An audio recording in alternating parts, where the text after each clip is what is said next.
He's my first ever working dog, my first ever Malinois that I got as my project. You know, every trainer has that one milestone dog that has made them into a better trainer. Like you were saying before that, you know, Belgian Malinois will eventually turn you into a professional trainer, basically. So, I mean, I was already a professional pet trainer and behavior specialist. I had Stella. So this is my third ever dog again.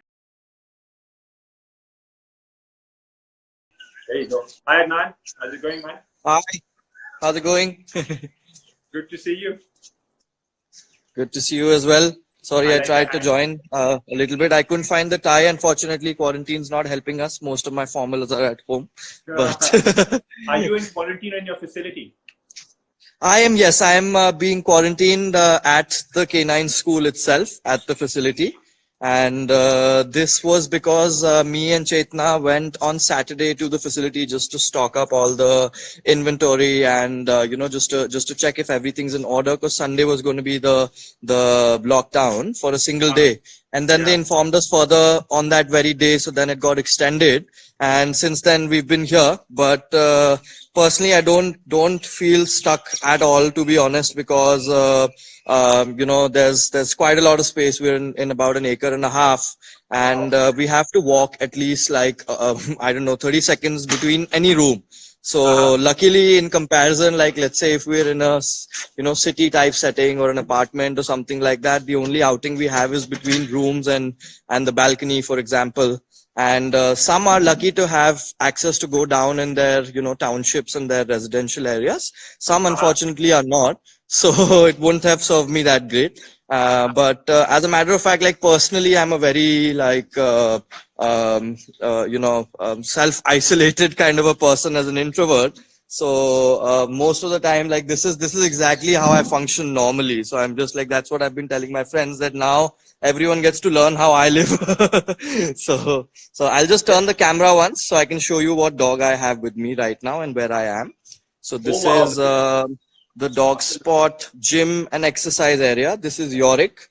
It's spelled with a J, Jorick. I'm just going to type it down. He's got a Dutch name. This is a Dutch Shepherd.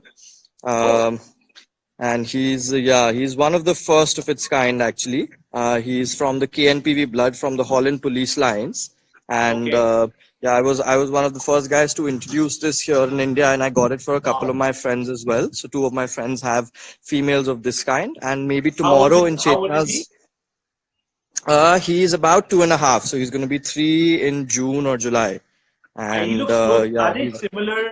I'm sorry, Adnan, you'll take us through his bloodline and the breed standards and what have you. But tell me, are they very similar to Belgian Malinois? Because yes, almost exactly similar. In fact, this breed is, you can say, a very close cousin to the Belgian Malinois.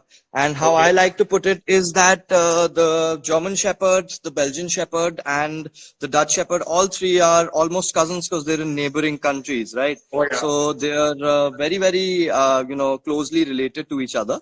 And as a matter of fact, this breed, the Dutch Shepherd, almost went extinct a while ago. So there was a lot of Belgian Shepherds and German Shepherds that were used to revive the bloodline back again.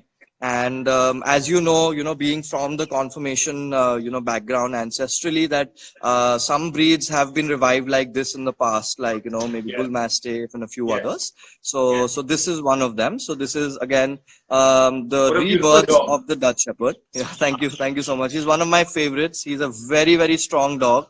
This is, again, I want to put a disclaimer that this is a breed that I would not suggest anyone at all to get. Even the new trainers who get hold of this dog don't really know what to do with it.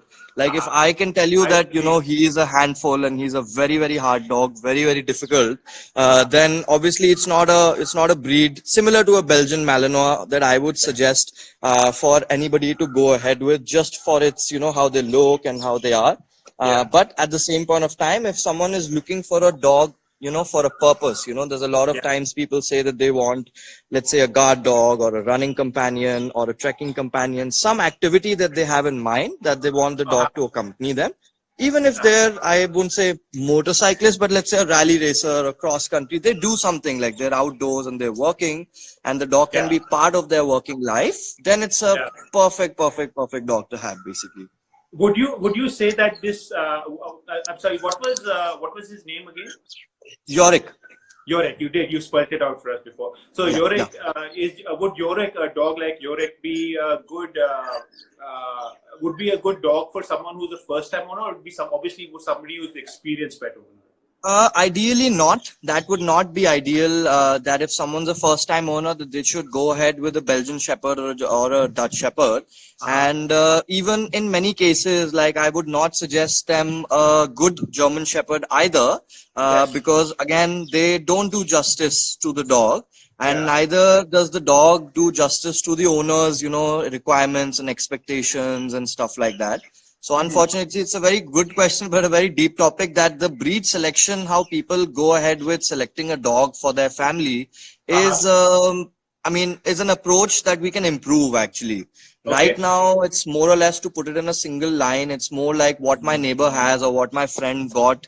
I want something similar, like my close friend got a Jaguar, so I must get a Jaguar as well. Look, he got a yellow lab. When are we going to get a yellow lab again? So it's Okay. more of a, influencing each other kind of a thing, as opposed to, let's say if I see you having such a beautiful German Shepherd and doing, such good work with it, automatically I will probably call the nearest, pet store or call online and try and assume that my dog's going to be equally good, and I'll be able to do good with the dog and keep it happy and healthy and stuff like that. Well, since you So brought it up, one second, Anand, since you brought up the question about how I got Pasha, Pasha came from Mhm. a very responsible breeder. There was a lot of homework that went into actually acquiring Pasha. We Right. made sure that he had his bloodline was free of most problems, as you know, Right. and he was not an inbred dog, and he was not from a puppy mill, and that was very Hmm. important. And he has turned out to be very healthy. Look at him; he's 7 years old. He still Right. has, there are certain problems that a German Shepherd will face. I mean, he has some sensitivity to his coat has sensitivity. And that's a Uh-huh. problem that we're working on. But that's something very important for all our viewers, that you have Uh-huh. to be very responsible. You have to do the right research. You have to talk to the Absolutely. right people. Yeah, DogSpot has a list of breeders which are approved on their website. And people can contact someone like you, Yeah. and you could always refer them to the right person. And that's Absolutely. one way to avoid puppy mills. That's Hmm. the first thing. And I would suggest that if you don't want to spend that kind of money, because they're expensive, and there's no question about it. But if you don't want to do it, I would say adopt a dog, and I would say rescue a Absolutely. dog. And That's I exactly what I was believe, going to say. yeah, and I believe you also run a rehabilitation, a rescue Hmm. center for homeless Right. dogs. So can you speak a little bit about that? Right, certainly. So, in fact, you're very right there. What big gap that we have over here, that there are a lot of people that want a dog. Maybe they Uh-huh. want a particular breed as well, but they have a very nominal budget in place sometimes, Uh, and most of the times, and I'm sure you've come across this as well. That yeah. people say I want to buy a dog, but I only Uh-huh. have 15,000 for it. So I'm like much better off adopting and spending that 15,000 and getting a nice crate and leash and collar, and probably saving some more and spending it on that dog, saving a life. And you can get a lot of breeds for adoption as well. And Hold on, I've been. hold on. Something. 1 second. Sorry, Adnan. I'd like to stop you there. Yeah. We have Bindya Irani is asking, can you give some quick basic tips for especially first-time buyers? We have another question from before, which I'll come back to. You want to give them some tips? Yeah. Let's have a look at the previous questions as well. Okay. Hi, Bindya. How are you doing? Nice to see a lot of you guys here live and listening to us. So we're going to be around here for a bit. I think I can start with answering Bindya's question first, and then There's a yeah, question by Nandini also. We'll come back to that about training right. So tips, that because we're question going is to. specific to the lockdown. So I'll come right to it. So I'll answer Nandini's second. I'll go with Bindya Rani's question first. So Bindya, basically, basic tips for anyone getting a dog, especially first timers. Simplest thing to do, and we are making a lot of posts about it, me and my team of trainers, that we ignore the most basic things that you need to have in your dog through the life. That your dog should be comfortable wearing a leash or a collar. Your dog should be comfortable at a groomer and at a vet. And these are the places which we ignore for so many years. And most of the dogs are really stressed out at the clinics. And four people have to pin down one dog, and it looks like a wrestling match. Anyway, a dog who's coming to a clinic is unwell. Plus, we add another amount of stress. Plus, we add four handlers who are pinning the dog down.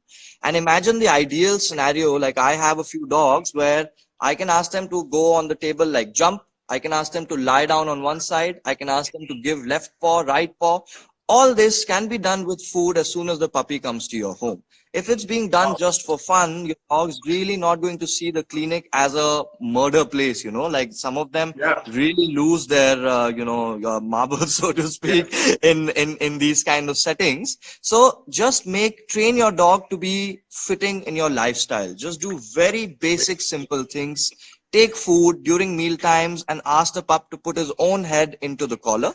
If you're doing it every day, when you have a puppy, you have 4 meals a day. One meal, you can just teach the puppy to put his neck through the collar. The other meal, you can teach him to put his face into the muzzle. And these are things you really don't need a professional for, so to speak, because you're anyway going to put food in the bowl. Might as well take a muzzle, put some food in that. Might as well hold some food in your hand. And in fact, we'll make Chetna do some actual demonstrations of that tomorrow or day after, whenever this is lined up. I think it's tomorrow. So she's going to do live demonstrations of this exact same thing. How to make any dog, not just a puppy. Let's say you get a 4-year-old Indie. Start with basics. Teach the dog to come into the leash, into the collar, come into the muzzle, jump onto a table, lie down, show the paw for nail clipping, and do it all with positive, with treats, with a lot of rewards, some people like to call it bribery or whatever you want to put it, but you motivate the dog, use reinforcers. Once you've done that for the first 1 year, and even if you've not gotten any trainer or any help, at least your dog is happy to go to the clinics, to the groomers, to any of these places. In case your dog goes through, any unforeseen injury or illness in the future, or even vaccinations, your dog will happily and easily get that done, as opposed to making a huge ruckus out of it.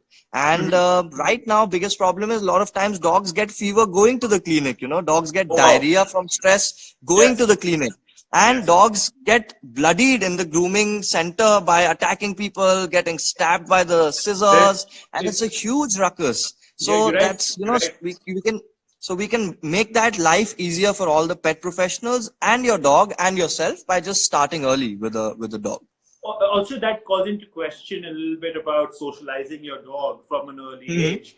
A lot of times, especially I see with certain breeds, need a little bit more social. I mean, I think all dogs need socializing. German Shepherds and all get a bad rap because the owners don't socialize them correctly, and that maybe making them meet other dogs in a safe environment, making them meet. Can you hear me? Yeah, absolutely. I've just keep turning the camera in between to have a glance at what Yorik's doing and all that. My face can get boring without a dog, so I just thought I'll keep switching the camera. Sorry.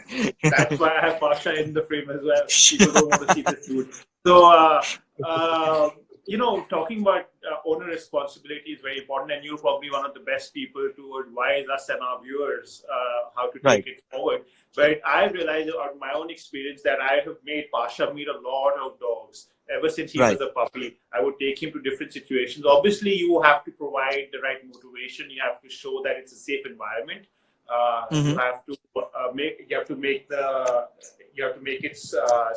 take it slow. And what I realized that Pasha is very, very, he gets excited by seeing other dogs, and that's my limitation. But he's never gone and he's never bit anyone. He's not gone and attacked anyone.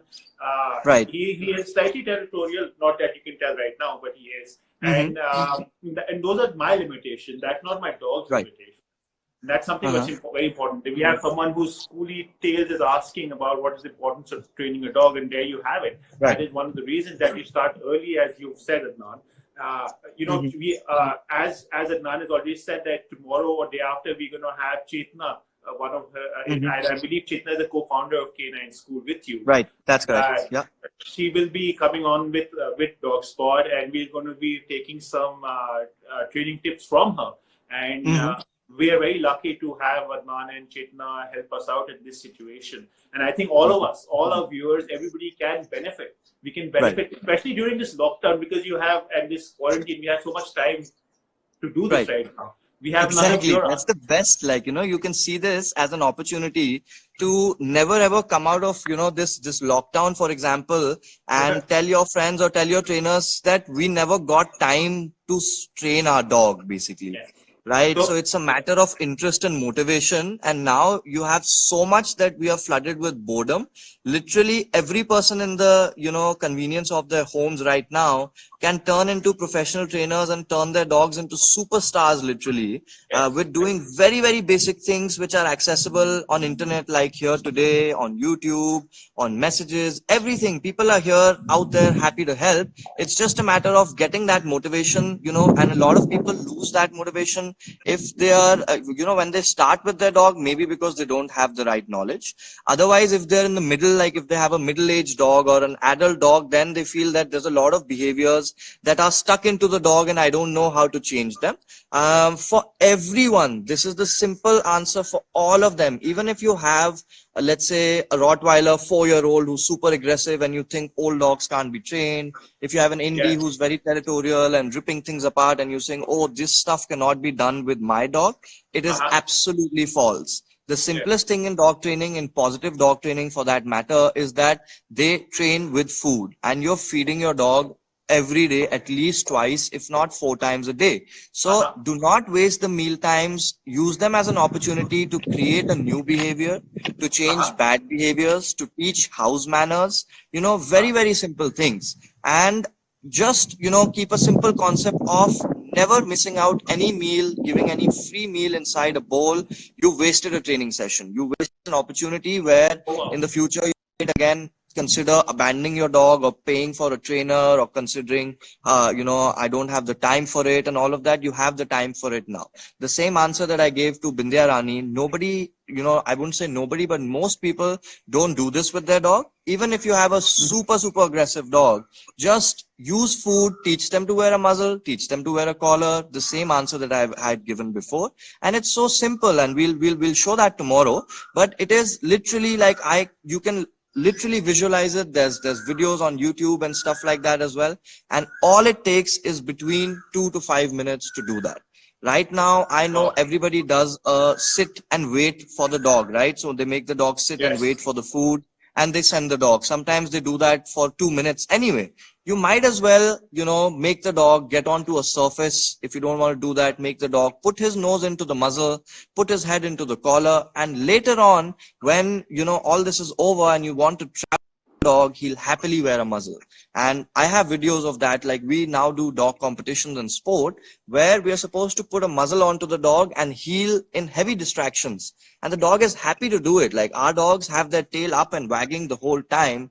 Not like Now all let the me other stop dogs you on for a a muzzle. second. Hold on, stop Right. for a second.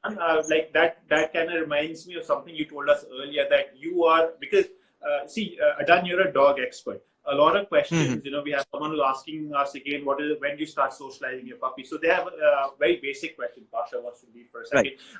But you are running an online, you do online classes.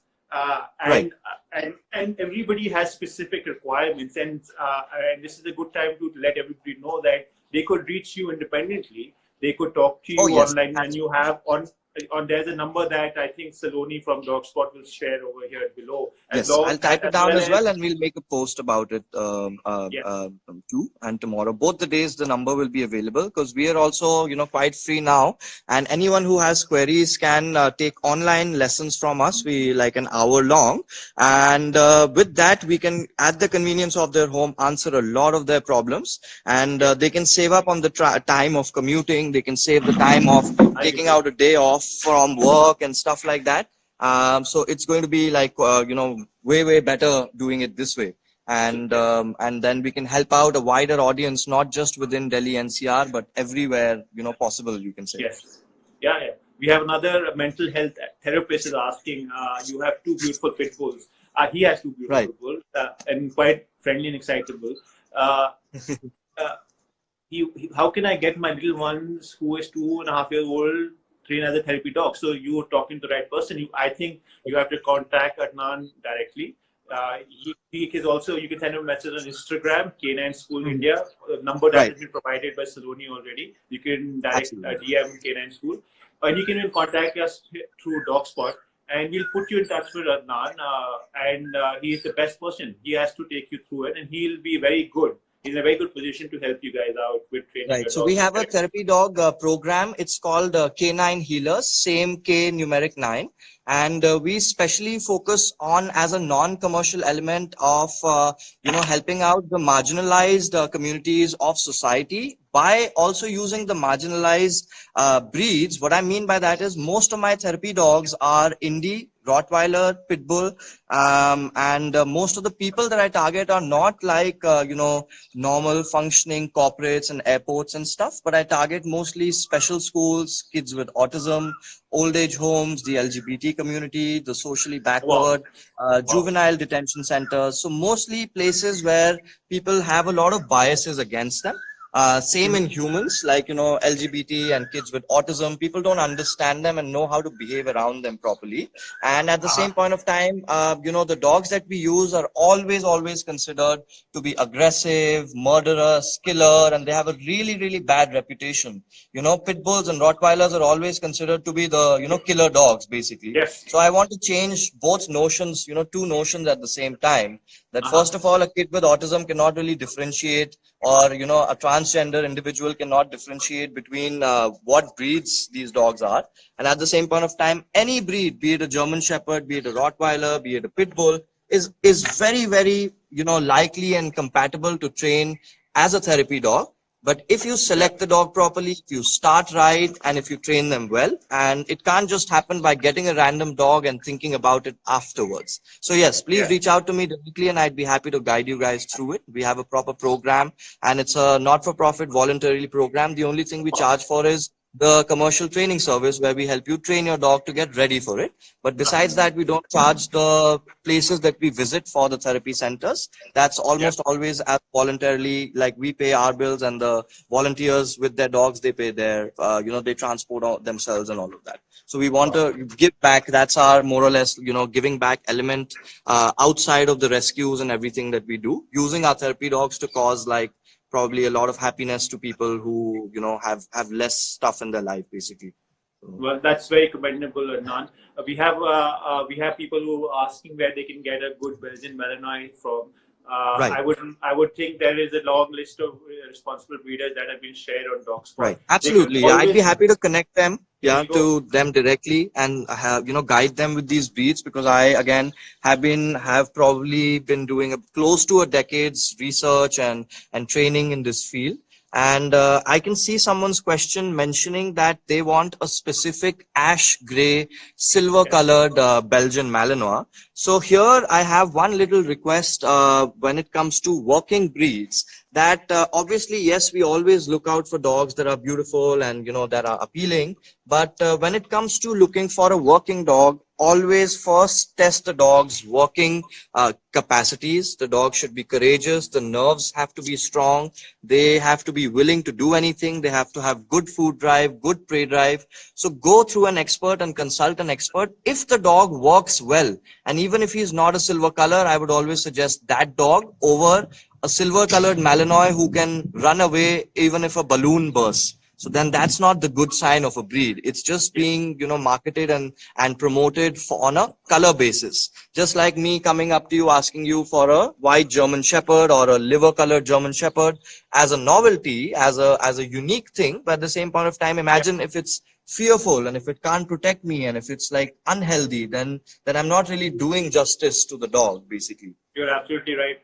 So there you have it. I mean, there is a little bit of a breed standard, is what Adnan is trying to say. And you look at those characteristics, that there are physical characteristics and as also psychological characteristics of a breed. And Adnan would be the best person to help you guys in finding that. So it doesn't always have to be, as one of our viewers has asked for, a silver ash colored Belgian Malinois. So best to DM him. He'll be able to guide you guys. there is also, as we have said repeatedly, the responsibilities of a good pet owner. So, Hmm. and Adnan is in a very good position to help all of you guys out uh, with those responsibilities. Right. Uh, as we move forward, we also have somebody who's asked us repeatedly what's the best way to sterilize their paws. Adnan, do you have any ways to do that?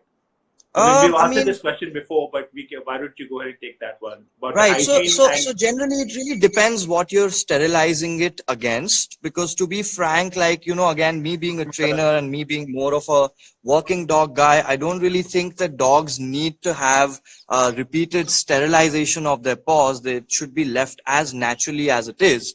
And again, since we are being mostly indoors, we're not going into swamps, we're not going into mud.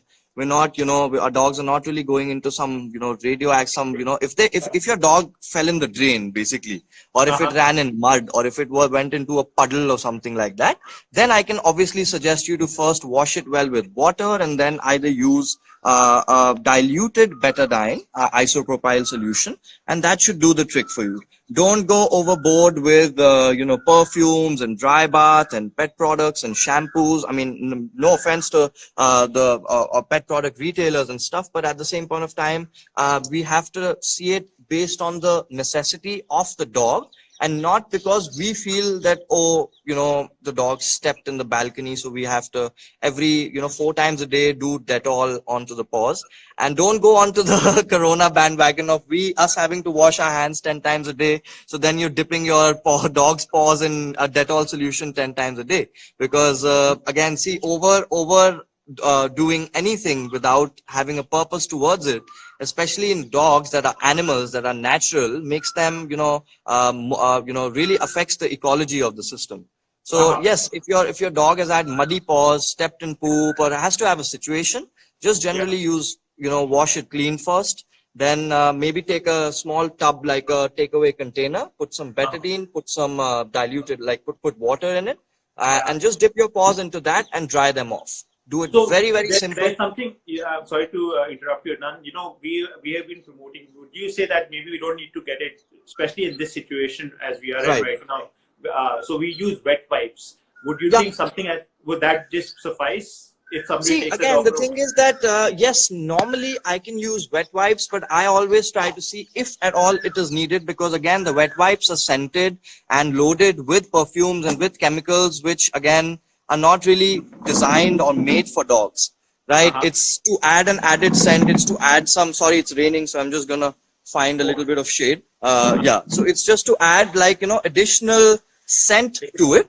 So that's again more a human satisfying thing. And uh-huh. for a dog, even a normal wet cloth would be Yeah. perfectly fine. There you go, So the guys. most chemicals that we can avoid to induce onto the skin or into the stomach will always, help in the longest life of the dog. That's, Okay. my school of thought, I would say. I'm not sure how many would agree with it, but It's yeah, also my also experience.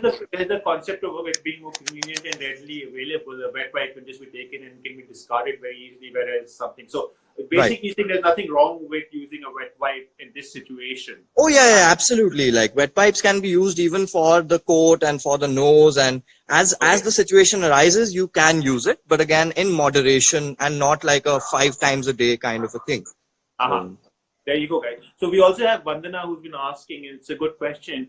Yeah, her dog Amigo, who's from the hills, so probably a Bhutia, gets very aggressive when you see the dog, which is unfortunate because he seems to be pouncing and biting them. Vandana, is that true? Does he really bite you? And what is Adnan? What would you say to help with that? right. So it's a very peculiar and a very interesting question, and I'm really happy to have it here in this chat. So this is Ah, what we call, reactive aggression, and it's a mix okay. of multiple things. I wouldn't like to put a term to it, so to speak, because one Uh-huh. is that, as you had mentioned earlier about socializing your dog well to other dogs. Uh-huh. Here, this part obviously Amigo has missed out a little bit of the socializing, with dogs a lot, and Uh-huh. in the beginning. And I would also like to know the breed. He is from the hills, as you mentioned. So he is a Gaddi dog, right? Sorry, there is Okay. some puppies just getting. Just give me a I, second. Kirti, Yeah. you're right Sorry. about Kirti, you're right about apple cider vinegar. We use it for pasha a lot. He's actually had, it's a bit pungent. Kirti, you're right. We use it on Pasha right now, and so he's smelling up the room with apple cider vinegar. But you're right. That's a really good thing for Pasha. He's done well with apple cider. Sorry, Adnan, I interrupted you. Yeah, Go ahead. sorry. Yeah, there was a bit of a tussle out here with the dogs. So yeah, basically, if you have a dog from the hills, they are naturally and inherently always going to be protective of their pack, of their people. They're always going to be aggressive towards other dogs because that's a genetic thing in Gaddi dogs, Bhutia dogs, Tibetan Mastiffs, because what we call them as livestock guardian dogs, basically. So one Yeah. thing is that it is a natural thing inside your dog. The other, the most important point is that why is he turning back on the owners? So this is a sign. This always tends to happen a lot more when the dog is severely frustrated in a day-to-day life for not Okay. getting enough, mental and physical simulation as much as the breed wants, as much as the breed is supposed to have. So that's what I Uh-huh. always like to say, even for indie dog people, and because I have a lot of indie dogs, those were my first teachers basically, and even for Pahari dog people for that matter, So Vandana they're has said just that it is an indie dog. She said exactly. that. He's So he's Vandana, from the please hills, comment so if you can give us more information. We can take you. We can probably address this issue slightly okay, yeah, better. basically indie adopted dog. So perfect. So Yeah. helps my case here. So see, an indie dog would in their natural time spend about 3-4 hours before every meal, walking the hills, walking the roads, hunting for food, scavenging for food. Suddenly, when they become a pet, all we do is go out maybe for pee or poop, 10 minutes, 15 Yeah. minutes, 30 minutes, maximum an hour, and we come back and we just hand them the food for free. So this is the most important thing why all of the indies that we come across always having aggression issues, separation anxiety, leash reactivity, dog aggression, and all of those things is simply because their mind is not satisfied. They were working dogs before. An indie dog is as important to me as difficult, not going to say difficult, but as much of a commitment as a Belgian Malinois. And Uh-huh. all the indie dog lovers, they do not respect the breed to be that important. They just want, yes, I understand that, the adopt indie campaign needs to be pushed, but Yeah. also that learn how to make the best out of your indie dog. Find the Yeah. right homes for the indie dog. Not just that, maybe I've researched enough for a German Shepherd and I go ahead and someone pushes an indie to me or an indie happens to come to me. It just doesn't mean that it's going to automatically raise itself just because it's an indie dog. Think Yeah. about it. The dog on the street is always going to be 10 times more intelligent than a selectively bred pet dog, right? It's going to have 10 times more Yeah. stamina than any pet dog because they're supposed to survive on the street. They have to be ferocious. They Can you have to be talk a little bit tenacious. about how much? Can you talk a little bit about how much we have Vandana who's told us that he may have been abused as by his trainer. We'll come back to that. But can you talk a little bit more about how much exercise is required for a fairly active indie dog? Right. So for me, the most ideal thing is that your indie dog in the morning should be doing 2 kilometers morning, 2 kilometers in the evening. There you go. And that's only one thing. So ideally take them for a long walk. If you can Uh-huh. add weight on their bags like a weighted vest or a dog Okay. backpack, we can always talk about it, make a post about it, maybe add some links for people to understand it. But it just adds more resistance because see, the walk is supposed to be exercise and it's not supposed to be just a stroll of charging, lunging, peeing and pooping and coming back. It's how Ah. if we go for a run, we have to track the time, track the distance, measure the steps exactly like that. So we only Okay. stop maybe 4 times in that walk. So, Okay. so 2 kilometers of a good long walk. If we can add Uh-huh. more intensity to it, much better. Then we come back Uh-huh. home and there should at least be a 5 to 15 minute mental exercise session, which is like, there's a lot you can do, especially now that, people are home. They can do a Uh-huh. lot of mental engagement and mental exercise sessions with their dogs to Yeah. realize that it's much easier to tire out a dog's brain and a dog's mind as opposed to tiring out a dog's body because Ah. they are always going to be much more athletic than us physically. Yes. You cannot outrun a dog unless you have a maybe treadmill at home, but you can Uh-huh. always outsmart a dog. So Oh yeah. always come up with more mental games and activities to do to channelize the dog, to, do some things that will always, tire out the dog mentally, because, kitna bhi physical, and I'll come to Hindi for a bit, kitna bhi physical exercise aap do for a indie or a boxer or a lab or a Malinois, it will be Uh-huh. less, because you Yeah. will always need to do a bit more. That's why I always You're keep right. 6 to 7 options per dog, what needs to Yeah. be done, so that neither do you get bored, nor does the dog really get, mundane or monotonous in their lifestyle. But we have to really invest that kind of, time to the Right. dog.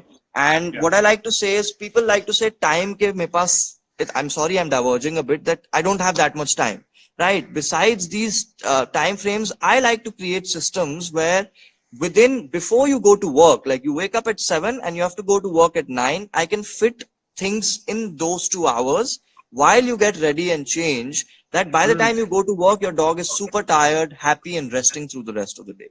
Right. So Very that good. is why, So so you Vandana, have to fit.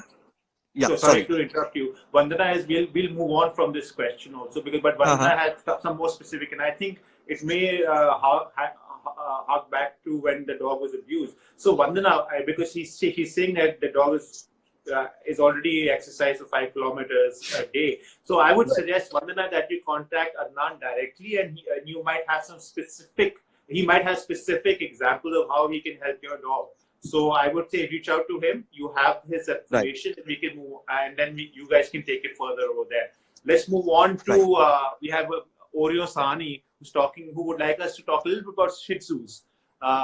No one really talks about their training, and according to them, he's very sweet and loving. So can you speak a little bit about that so that he doesn't feel Absolutely. ignored? So I love Shih Tzus, in fact. And again, for me, toy dogs is something that, again, is regarded as different to normal dogs, which is the biggest problem. That is something that I want to talk about, not just Shih Tzus, but, Maltese, Lhasa Apso, Chihuahuas, and all of them. Uh-huh. But let's take particularly Shih Tzu, because I believe Mr. Oreo Sahani would be a Shih Tzu. So I think let's focus on that. Uh-huh. Moving on from the history and the past of a Shih Tzu, one thing that I want to particularly talk about this breed is that we must, when we are raising this puppy, or when we have an adult, or any time in this dog's life, we Mm. have got to stop picking this dog up in any situation. If they bark Okay. at something, we pick them up. If they Uh-huh. meet dogs, we pick them up. If they're scared, we pick them up. And this is Uh-huh. what something creates, what we like to call as small dog syndrome. So what happens is that any situation of stress, the dog realizes that my family will come to my rescue, they will protect me, and they will hold me, and they will pick me up, right? Yeah. And we are not raising this dog as a normal dog. If you had a dog this size, right, Yeah. or a Great Dane, or any Shepherd or something, you Uh-huh. can't pick him up every time he's scared or every time he's getting in a fight. You have to No, you handle it cannot. like a normal dog, right? So as soon as you start treating and raising Shih Tzus like any other dog, no matter their size, and it's a very difficult thing, because human psychology is, whatever is cute, just pull it apart, pick it up, and that cuteness factor just overrides it. But Yeah. please treat it like, even if you have a Shih Tzu here, this size, if Uh-huh. I was raising it, if I was raising a toy dog, which normally I don't, mostly what I would do is terriers, because I'm into working dogs. If I was Uh-huh. raising a small dog, I would always let him or her learn to walk on the leash, learn the leash manners, learn to socialize on the ground. As soon as dogs would come in, I would let the leash go and let him figure things out themselves. Right. Yeah. I do have a Shih Tzu. It's with my friend. Like we sort of like I wanted one, but not in the facility, because it's a dog gym kind of a place. So it's in a friend's home, and that guy obviously learns from me and trains with me and all of that. So never do we give an opportunity that anytime we are scared, we pick up our dog, and There that's you go. one theme of a toy dog, that if you can Yeah. stop doing and start Mhm. treating it like a Great Dane or a German Shepherd, automatically you start training it like a normal dog. So there is nothing Yes. specific or special to train in a small dog. Just assume that the size is small, but it is a dog. If you train it like any other dog, you'll have Yeah. a Shih Tzu as well, who can probably do bomb detection. You have a Shih Tzu who can do Oh wow. therapy, can do service work. A Shih Tzu can do advanced obedience. We just sometimes see a breed and we assume that it doesn't need training, like Labs, Indies, Shih Tzus. When we say German Shepherd, Rottweiler, Belgian Malinois, the first thing we comes to mind is correct breeder, correct trainer, correct way of upbringing, and it's good. Yeah, But why not for these breeds, right? If you're getting a Shih Tzu, why don't you spend 6 months researching it? Why don't you ask all the trainers who's ever trained the best ever Shih Tzu? There's a lot of KCI obedience guys who've done C6 level, you know it, with Shih Tzus, pugs, and all of that. There's no end to which breed you get out and you work with, basically.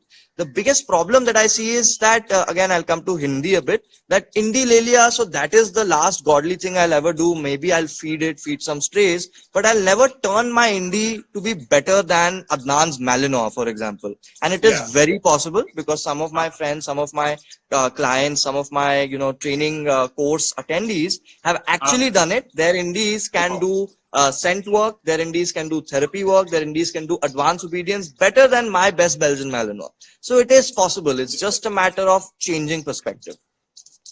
Yeah, so I agree with you, Adnan. I'm just repeating what you already said. You're saying that indie dogs have an innate ability. They're smarter than some of the breed-specific specialities of that comes to other dogs, let's say German Shepherd.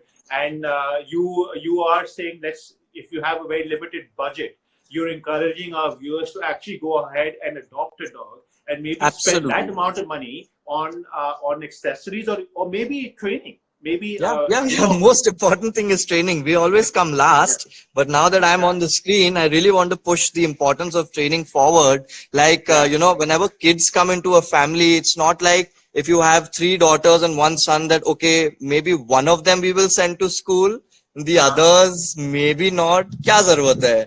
And once they've gone to jail, once they've committed a crime, then you start them from nursery. So obviously it's not going to work out, right? No, it is not.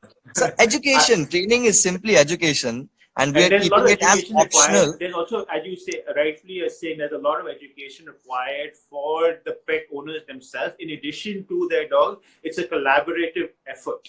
Absolutely. And you need a right guide. It's not, as you rightfully said, that I have not. It's not enough to just do your part by adopting a indie or a stray, but the owner has to, or the pet parent has to dedicate or invest that kind of time in the correct training.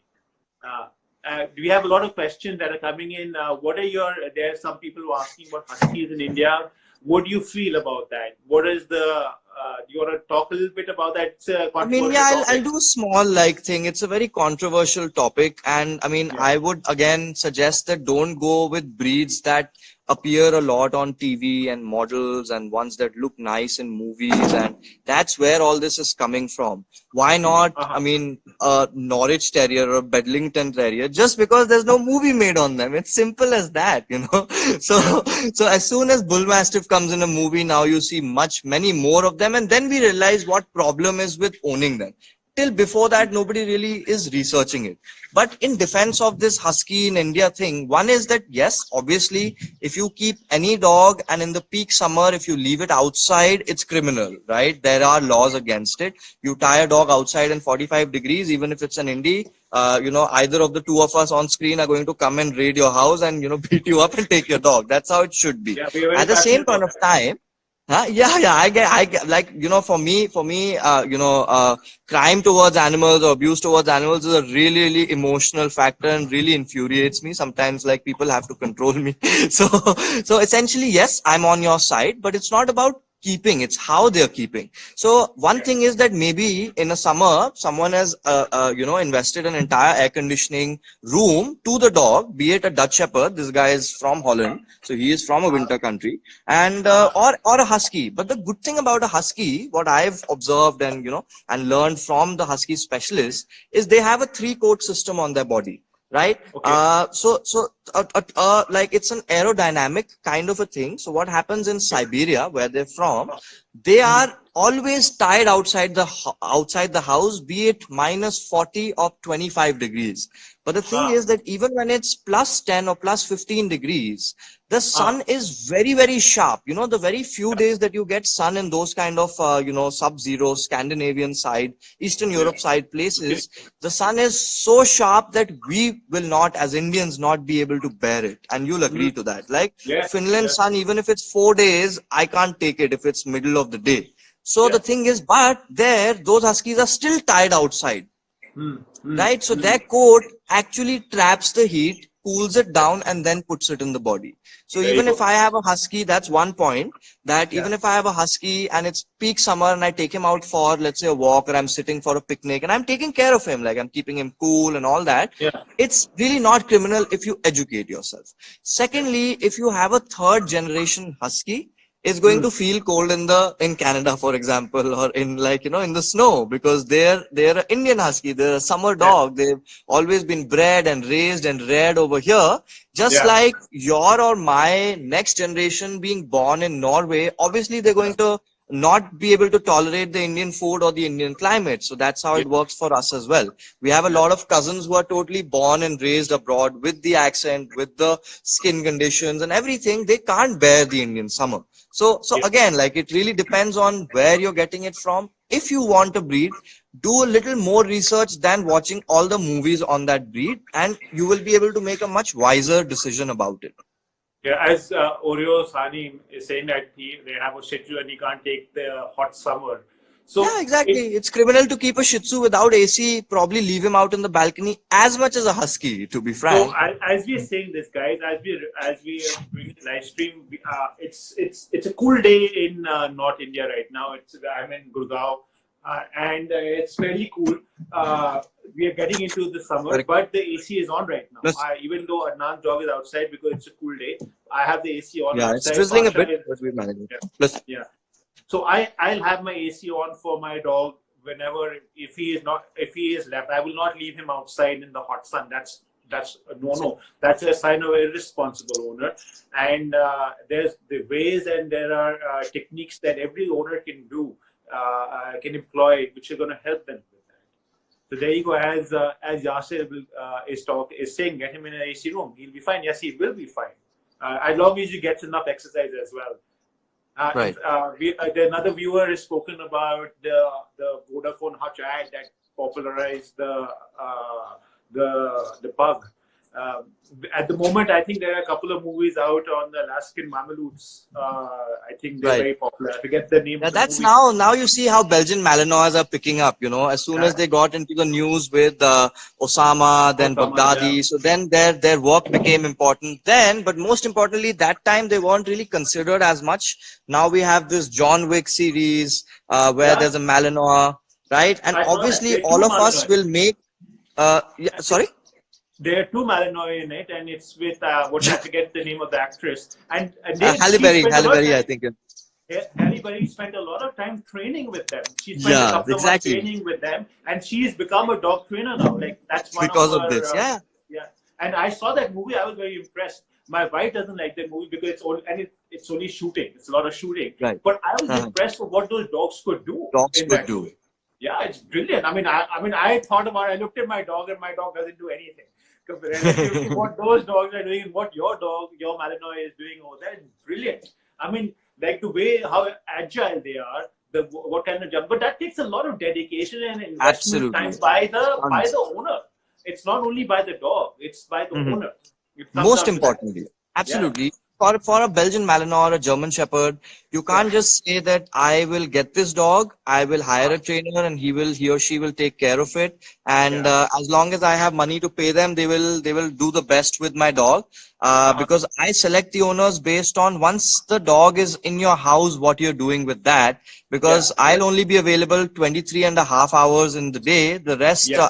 half hour in a day. The rest 23 and a half is with you. So that's where the dogs pick up most I of the believe that. behaviors. So so Okay, so so let that's me where I stop you one select the second. So owners. one second, Adnan. We have the Oreo San is asking, should they consider trimming the coat of their dog? It's this, and that's a good question. I don't know. Should we or should we not? So, I mean, I'm a guy with, sort of, I always keep minimal coats. I never have long haired dogs beyond Ah, the requirement of brushing. And yeah. I would say in that sense that any dog that I would get, I'm not going to shave them down, how people Mm. do that trimming thing and the lion cut and stuff, because it's one simple Google search to find out what kind of damage it can do to a dog if you trim them.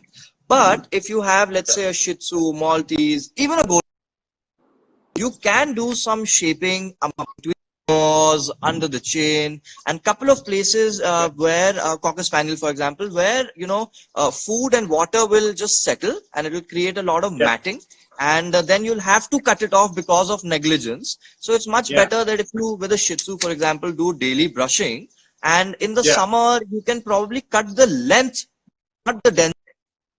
If I make any sense, like length means that the hair is long, but we're not really trimming off the depth of the fur, because that's Sure. again a human thing, that when we feel cold we put a blanket on our dog. That's our love towards them. Mm. When we feel hot we think, oh Yeah. my god, that dog's wearing a jacket, let's quickly trim it off. Yeah. Right? So Yes. we have to stop by our humanized impulses and just take the help of Google. It's really good resource out there. It's on everyone's You're phone. absolutely right. And I mean, no one is more guilty of this than I am. I like Pasha the German Shepherd, and in the winter I put a blanket on him sometimes, and that's my fault.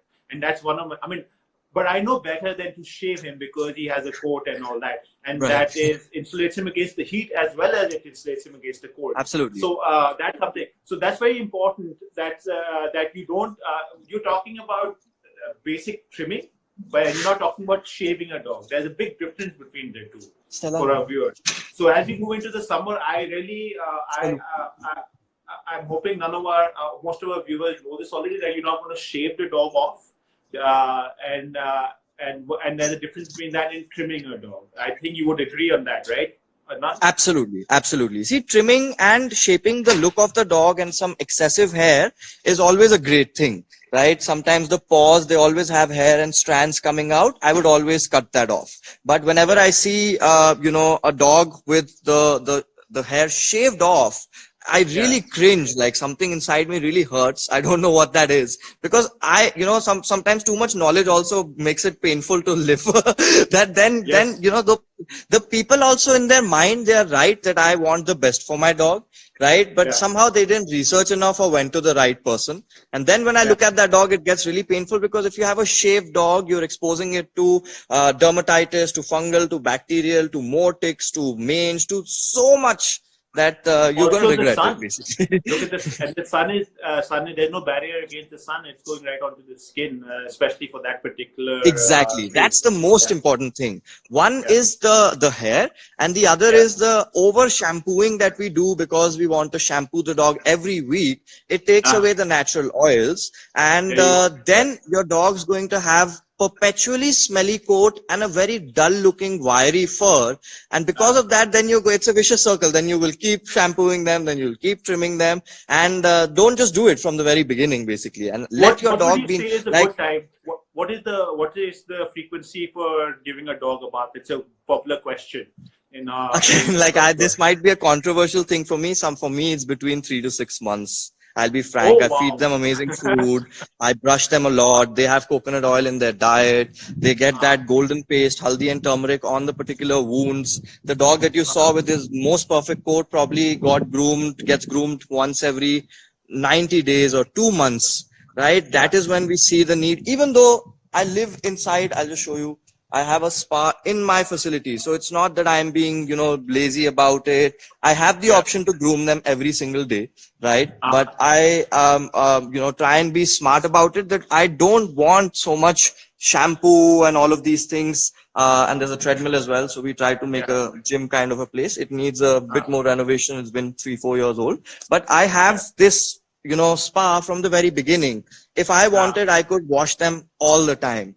But there's yeah. no need for it. You just need to brush off the dead hair and the dirt.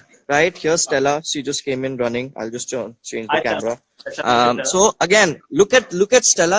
When did कब नहाई थी? अच्छा कल ही नहाई. Oh sorry. So so Stella, hey, Stella, no. actually just had a bath yesterday, but her coat looks exactly like this all the time, even when she's not been washed for 6 months.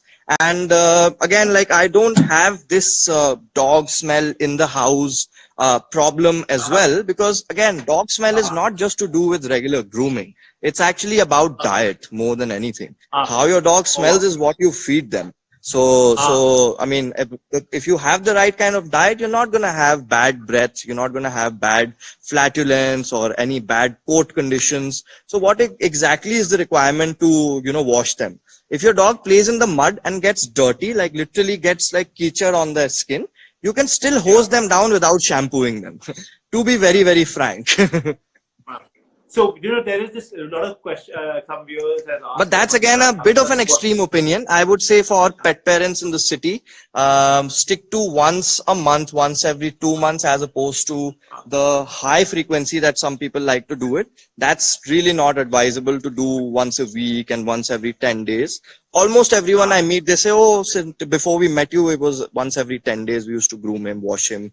And then I ask, which shampoo? They're like, yes, which shampoo? Then obviously that's going to be really bad for the dog's coat yeah. and condition and stuff. Of course, you're right, but there's a lot of propagation. A lot of vets propagate a certain particular brand of shampoo or brand, or do it every 2 weeks or what have you. So Right. you are of the opinion, and you're advising our viewers to say at max you should do once a month, and you have to maintain the natural oils that are secreted by the Right. dog. I'm just repeating what you said for our new viewers. Absolutely. Yeah. Yeah. Yeah. And also, you have to concentrate on the diet, which we're going to get to, which some people are asking already. We're going to also talk a little bit about the diet, which actually contributes a lot to the health, obviously, and Mhm. also the smell and what have you of the dog. So let's talk a little bit about Stella for a while, because I believe you told me before that she is a therapy dog. Yes. Is that Yes. correct? So So, yeah. So this is Stella. If you guys want, I can just give a small 5 minute rundown please, about her, please, and please like do she's a that. very Please. important dog. That's hold So on, hold so on, hold on 1 second. Before you do that, I request our viewers to ask questions on this because I don't want to miss out on any of your questions. Adnan is here with us right now, and we're going to get back to your question on diet. Let's talk a little bit about Stella. Just a short introduction, and we'll come back to your questions on diet. Go ahead, Adnan. yeah, so basically, this is Stella. This is my second ever dog. In fact, my first one was Homer. He's no more. He was again the reason that I started this facility. And Uh huh. Stella just happened to me. So basically, there was a rescue operation on the streets of, I think, North Delhi somewhere, where a van was busted with about 30 puppies, and this was done by Mrs. Menaka Gandhi and her team, and then which had about 30 pure breed puppies that were rescued from being sold from on the street. And I just being a new trainer that time, I volunteered to take in foster all the Rottweiler pups, all 3 4 of them, so that I could train them, help in finding the right homes, do the right socialization, and in the future I didn't want to hear that those Rottweilers are getting rehomed and abandoned and thrown from one place to the other. So I just wanted the Rotties to get a forever home, right? So Stella and her 2 brothers and one female German Shepherd came to me from them. And all of the males got adopted, both of the brothers. And in fact, they're very, very happy, healthy, much bigger. And they've never required any, additional training or counseling beyond the foundation that I did, the early foundation that I did. And Stella just stayed back with me. See, a lot of most people don't want to prioritize getting a female for many misconceptions. We can take another video in the future about that, but I prefer females a lot in temperament. They're family friendly, they're perfect, they're not too large, and then they don't get arrogant when they're older, which is a big Yeah. problem with Rottweilers. Not with GSDs as much, but Rotties can get really obstinate when they're older, and they need a very very strong handler. But Yeah. Stella's been a family dog. So she's gone through a lot. She's been rescued, then and a lot of people were involved in that. Can you Eventually, tell what us I how old she realized, is? she's now 5 years old. Okay. Okay. So this is Yeah. 5 years ago. Yeah, so she started now. I trained because see, my foundation program for all puppies is the same when it comes to therapy dog, service dog, pet training, working dog, everything. If you take your puppy in my foundation program, your dog is much more likely to get a job in the future and do something productive in life. So it's Yeah. a similar program. So after she Yeah. went through that, she started her first therapy, sessions with a single kid named Dev, who had cerebral palsy, who had movement issues. And Okay. that time, Homer, my bull mastiff, was also there. So he was my first ever therapy dog, in fact. And but she is the brand ambassador for our Canine Healers program.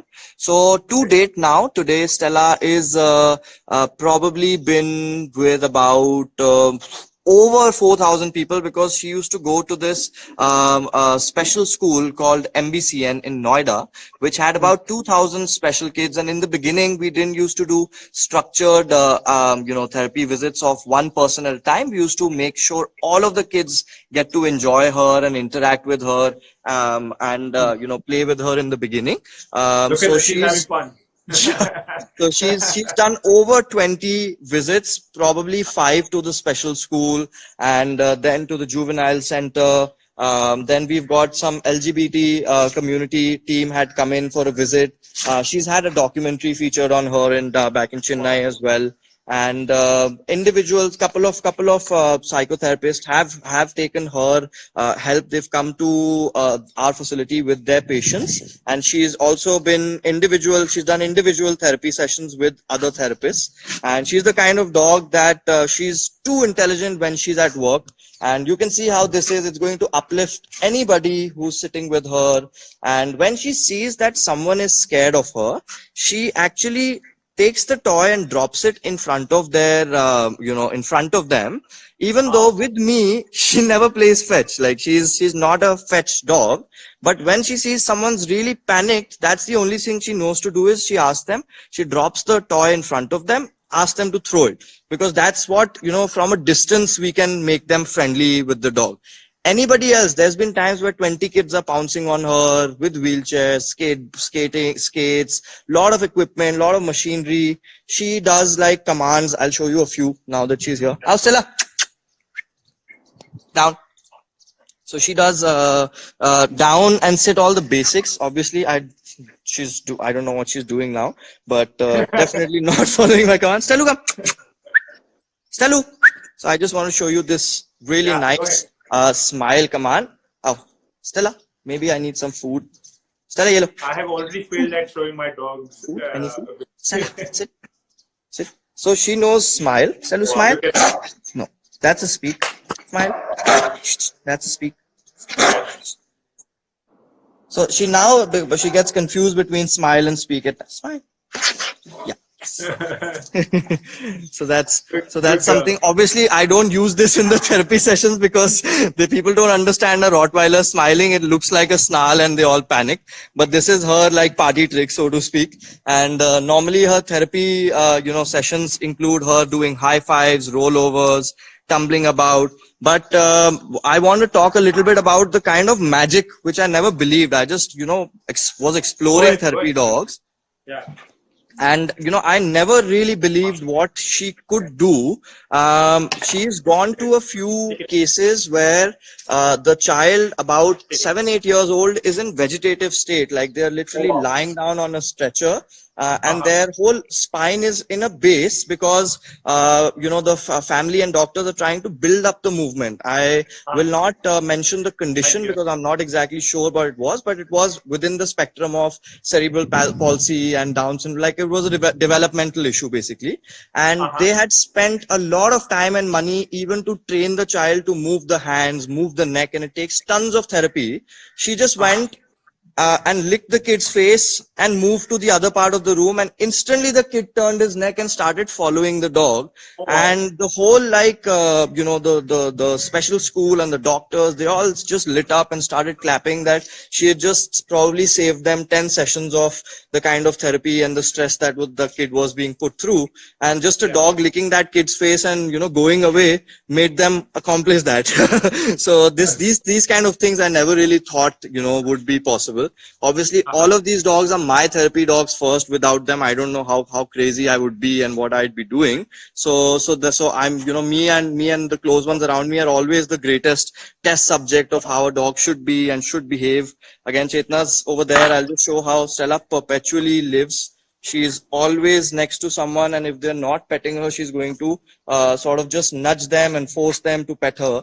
And she controls people basically. She runs them even at home, and she's great with cats. We have a cat over here and cat at my parents' home, and she sleeps. She can share a pillow with them literally. And again, like smallest of kids, I can trust her with an infant. And funny thing, like, again, there will be a bit of a complicated thing, but till about she was 6 months old, I was training her for protection. Then I realized that, they are naturally guarding, and if I can just control her, she will naturally protect. She will not do all those advanced bite work and stuff. But till 6 months, she used to do sleeve bites, 6-7 months. And then I shifted her from that and I cross trained her. And you will be amazed that, you'll have to come down, you and everyone watching will have to come down to the facility and meet my dogs, that all my protection dogs can serve alternately as therapy dogs. And some of my therapy dogs can serve alternately as sniffer dogs and protection dogs, because I always like to do multifaceted things. It's simple as, you can play basketball and volleyball and football. It doesn't have to be, as long as it's not all at the same time, it can be very well done. Right? Most people say, oh my God, Zion's a guard dog. How he must be forever aggressive. But that's not really a case. In a human aspect, just because you're a black belt in karate doesn't mean you're just kicking your TV, kicking your window all through the day. Someone gives you water, you just punch them. Mostly it's the most calmest people if they've done combat training. And, and Zion, in fact, my protection dog, he has a hug command, in fact. So hug is like, literally you say hug, you open your arms wide and he'll give you a hug. At the same point of time, if I turn him onto that person in a defensive way, he's, somebody not to be messed with. He can easily take 4 people with weapons all alone. So, so he's trained on that. Like, so we have a lot of our viewers who are commenting. Chaudhary 46 has talked about, hey, Jerry has therapy and they go to. I encourage you guys to send photographs to. So I'll just introduce that's Mr. Anirudh Chaudhary.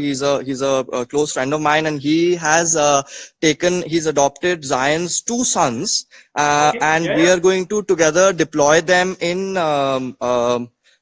stadium sniffing and security. And obviously the first thing that we are training them to be is good pets and family pets. And again, they serve as therapy dogs for the family and for even us people here.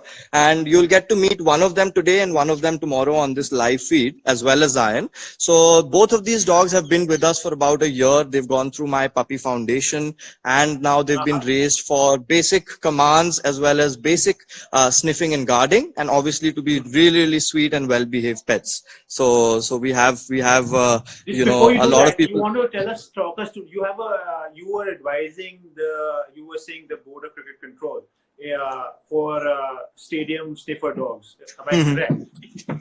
So that's is this the same dog that you use for that?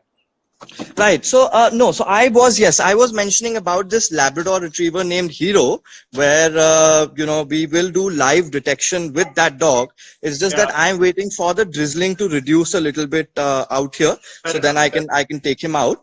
And so he is a yellow lab who has been adopted by a close friend of both yours and mine, in fact, Sharat sir.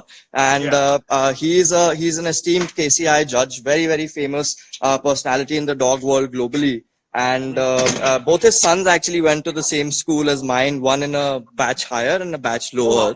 And so I know them since childhood, more or less. And so that dog I'm going to show you some live car searches with, and he's from Russia, and I adopted him from Sharat sir because he had a bit of a weak hip for doing a lot of shows and traveling all across the country. But then I have not put him for deployment because of the same weak hip that he will be in permanently in a hotel or with somebody else. But 2-3 of my dogs who are well trained, they train the students in the school basically. So anyone who comes in can always. Before you continue, Adnan, I'd like to let our viewers know that Adnan, as you already mentioned, provides a lot of he's an advisory role to a lot of people in the Indian Defence Services and also for corporate and private security. Right. So he is an expert, a leading expert for dog training for that, as his resume has clearly said. And so people who are interested in that aspect, it's a very special aspect of what, and Adnan is one of the few providers of that. Right. So whoever is looking for that, like, something as vital as the hotel security. So he is one of the leading experts for that in our country right now. And you guys, so you get a sense of how he goes about doing that right now. Sorry, Adnan, go ahead. Yeah, so this is Jerry. He was named Hi, after Jerry. footballer Frank Lampard when he was a pup.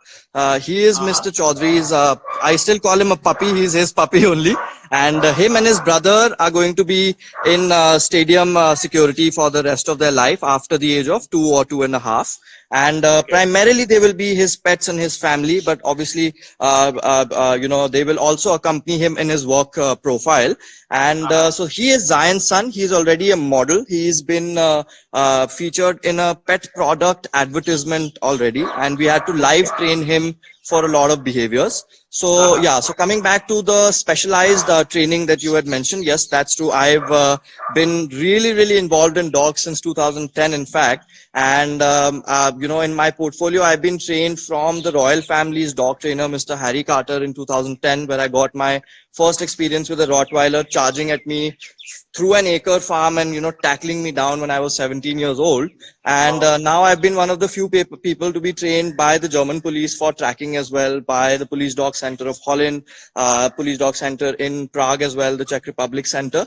And not just training with them, like I've worked there, I've lived there for a month, I've done kennel management with them, and I have Uh-huh. exclusive licenses with bringing down top dogs who are all exactly the same level as the ones who hunted down Osama and Baghdadi. I have the licenses and Oh, wow. partnerships with these centers. So I am always in constant touch with anyone in the country, be it the government or be it the private sector, who requires this kind of expertise. Obviously, it's a specialized skill, so it's not something that I really market or put posts about, but it's more about, meeting the right person about it. So, anyone from NSG and me and Mr. Chaudhary just did like a program with the Karnataka Forest Department where our Dogo Argentino has gone in for sniffing and tracking of bears and leopards.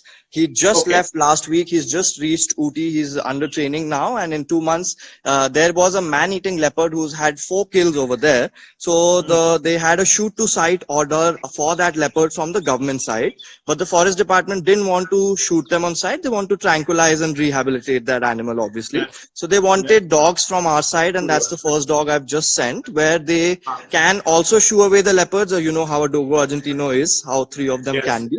And at the same Yes. point of time, that dog's going to sniff and find any scent of the animal so that, they can take the right protocols in place. So anything Yes. from bomb detection to personal security. I've deployed dogs in people's personal farms that got robbed in, in Delhi itself, in Gurgaon, in all these places. It's not really the safest city to be in. So me and Chetna have also run this women's security program where a Okay. single woman, if she has the kind of time and energy to get hold of a pit bull or a Malinois or something, to train it for her personal protection so that she can travel anytime through post, in the evening, in the dark, anywhere. Yeah. Earlier, Chetna used to take her personal protection trained pit bull from Chhatarpur to Faridabad, and that, road is a little dicey. And there Yes. have been some fishy incidents before she had a fully trained protection dog. So now it's totally safe for her to do that. And we obviously want more and more women to,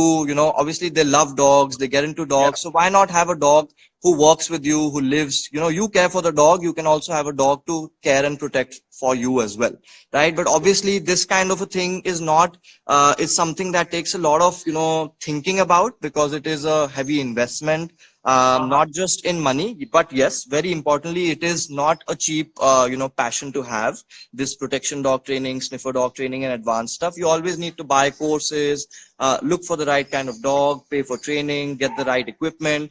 At the same point of time, you can't just take it up on an impulse, because it's a 13-year 15-year commitment. Just like anybody, maybe you're into Harley Davidson or a Ferrari, it's not just you throw money because you have it and you have it at home. If it's just parked and you don't know how to drive it, it's really ruining the, prestige of that kind of a thing. So Malinois, Belgian Malinois, this is again a special color. It's a black and tan, very rare to come by color. Right, this is not how Mallies should be looking like. It's a dual coated one. Very few of these Mallies are around. So Malinois, what I consider is to be the Ferrari of the dog world, right? So so you have to treat it like that. You can't, not just everyone dreams of one, but you have to really be prepared to have one, right? And not So everyone can as or you're should rightly have one. saying, these breeds have an investment of time and obviously money. Right. And they're not easy to come, especially this one. Hmm. His name was Jerry, as you said, right? And Right, absolutely. Jump on. Comes from has a rare coat color, Jump kara usko. and but as you've already said, and I'm repeating again, is that guys, these are all dogs, I would imagine, but these ones in particular are very specific. They're expensive, and also they require a lot of dedication and effort I'll and show time. how high he can jump without run-ups. Now you Look can at see how that! high this Wow, guy look can at that! jump without running up. On command, when she says jump, he goes up. Wow, So he look can at jump higher than us without really, needing a run up or anything. That's the reason we have these parks without any wire mesh, because Mallies yeah, can climb it and they can yeah, easily jump 6 feet, which is about here, yeah. without running up. So that's why it always has to be 8 feet and nothing to climb on. And that's why the whole facility is designed to be working dog friendly. Because one fine day I don't want to find out one Mallee on top of the roof crossing to the other park, and they're this kind of a dog.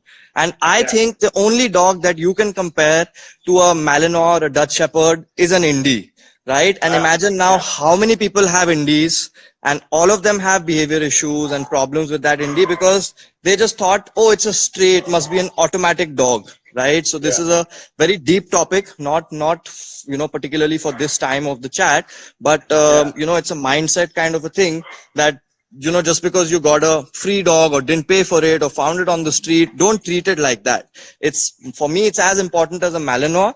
And yeah, if you can keep an Indie as, like I keep my Mallies, they're going to be yeah. exactly this fit, this well Yes. trained, no aggression, and happy as anything. So Can you do us and the viewers a favor, show us some of the commands that you have taught Jerry? yeah, Maybe absolutely. Chetna can indulge I'll us in probably that. hold the camera if Chetna can, do that for us. He has the treats, Yeah, and the toy in you his can talk us mouth. through that. So yeah. So now the funny thing is that now they're the owners of this farm because they're getting the 100% priority. There's no outside dogs. So my 12-15 dogs basically is they're just the kings of the place now. Hey, Jerry. So yeah, he's yet to learn. Next month or so he's going to learn a clean out where he comes and drops it right in our hands. Normally once they Yeah, mature 14 months onwards, they get to have this kind of mindset. He's still a yeah, pup. He's about a year plus. yeah. So Jerry has basic security training, basic obedience and stuff. This is as much as we have for all our dogs. Uh-huh. I'll What hold do you it. want to see some security training? Come, get up, bud. So this is just basic obedience that I'll show you. Chetna will show you in fact. So he's healing. And again, we are showing with food and sausages, nothing complicated. You can easily do the very same things at home. Yeah, This is like a standard training. All of our dogs in the kennel have to follow. Till you say the release command, they have to stay in that position. Why don't you do it with the toy? So he's also a detection dog. As soon as he sniffed out a toy over here, he's just yeah, lost his mind and wants that. So we can always, again, this is another tip for new pet parents. You can always use the toy also for obedience. Toy is not just to throw at a dog and let them rip it apart themselves. You can always yeah, give them a command and give them the toy. yeah. There you go. So there's a sit stay. Good boy.